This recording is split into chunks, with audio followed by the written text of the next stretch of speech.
Hi, this is Ken Okel. Welcome to this virtual presentation. I want to talk to you about re-engaging with your employees because as a result of COVID-19, you may feel that people are unengaged or a little frazzled from all the stress involved. Plus, there have been some warning signs that have come out over the past few months that really signal that we have to work more to make sure we are engaging our employees and retaining our top employees. Here's a study that was done, about a few months ago. And it basically found that 60% of the respondents said that they were in mediocre or bad jobs. That's not a good sign. When people are feeling like, this job really doesn't do it for me anymore, maybe today, people are going to stay in a job that they're not connecting with because they want to make sure they have a salary. There are probably fewer jobs out there. That's not necessarily the best thing for you. You want motivated employees who believe in what you're doing and want to support all that you're trying to accomplish in the job. So let's talk about some ways that you can better engage people. The first one, especially as people come back into the workplace, remove uncertainty. As much as you can, communicate with your employees. Let them know what will work be like as they come back into the office. Will there be changes? Are there going to be different ways that they have to work with customers? Try to remove as much of that tension as possible. Think of it like this. Think of when you were in kindergarten and maybe you were going to go to the doctor's office or a field trip. Usually an adult would talk to you beforehand and really spell out everything, like say, hey, we're going to go do this, then we're going to meet with this person, then we're going to do this. It might be a little scary, but then afterwards we're going to get ice cream. It's going to be a lot of fun. Basically, you try to explain a process to someone, in this case a child, in such a way that they understood what was coming. You didn't sugarcoat it. You were honest with information. You shared it. There may be some things that you can't answer right now, and that is totally okay. Don't feel like you have to have an answer for every problem or every possibility. It is okay to tell your employees, hey, when it comes to this situation, I don't know, but as soon as I know, I'm going to tell you about it, and we're going to try to come up with the best answer possible, even though it may not be the best answer for everyone. That is honest, and I think people will appreciate that.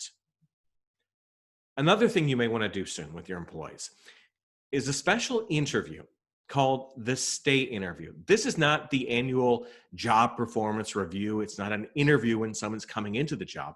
It's where you take a few minutes to talk to a current employee about his or her job.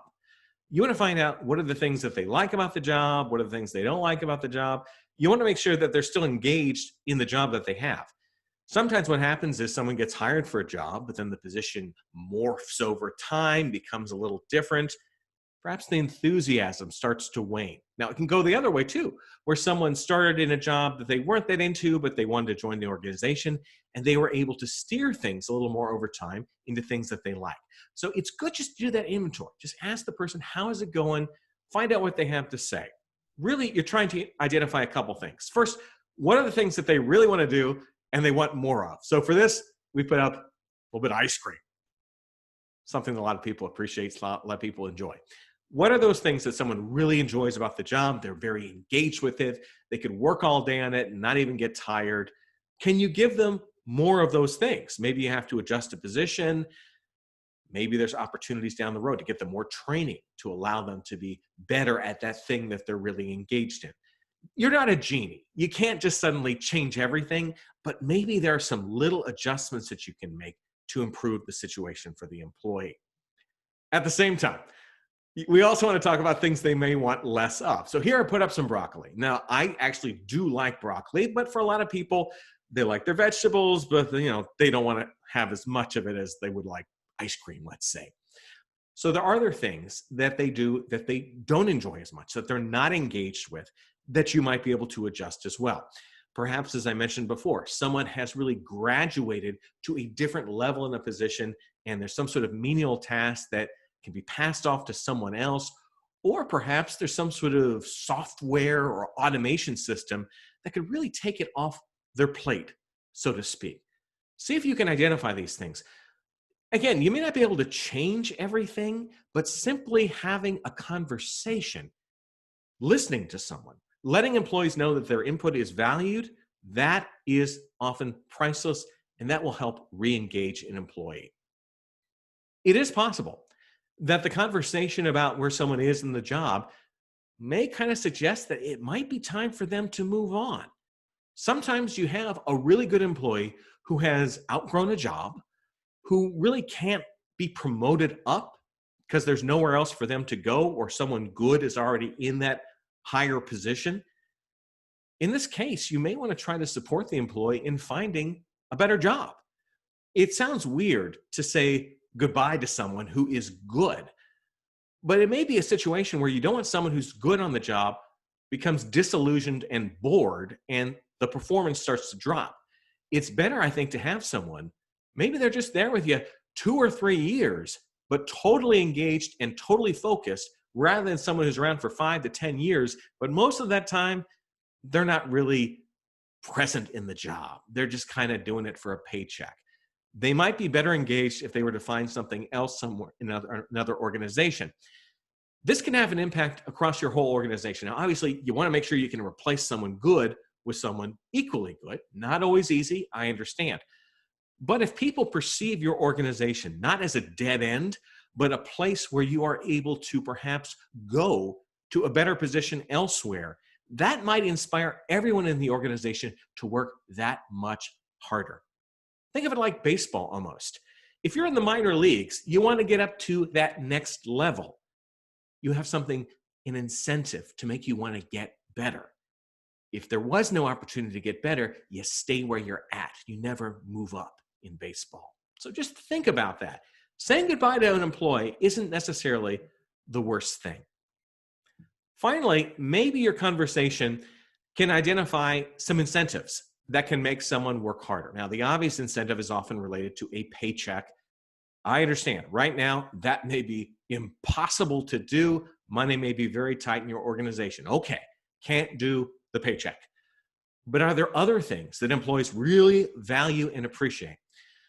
Perhaps it's allowing someone to have a flexible schedule. We've all been working from home for a little while. Maybe the opportunity to work from home 1 or 2 days a week is really appealing to someone who has a long commute.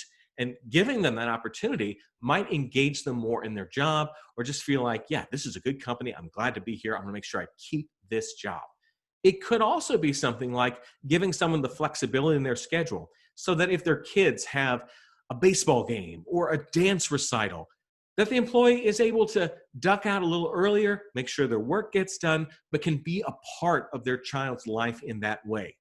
Those types of experiences may be priceless and may be more valued than a slightly higher paycheck.